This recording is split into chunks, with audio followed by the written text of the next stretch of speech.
اور نہ جانے آسمان سے کیسی کیسی بلائیں آتی ہیں، وہ آسمانی عذاب ہے۔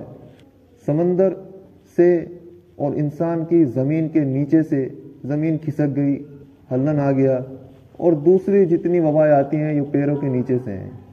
اور ایک عذاب وہ ہے جو ہمارے خود کے اندر ہوتا ہے کہ ہم میں سے بعض گروہ ہو جاتے ہیں اور ایک دوسرے سے پھر جھگڑتے پھرتے ہیں۔ لڑائی بھی عذاب کی ایک شکل ہے اللہ رب العالمین کی جانب سے۔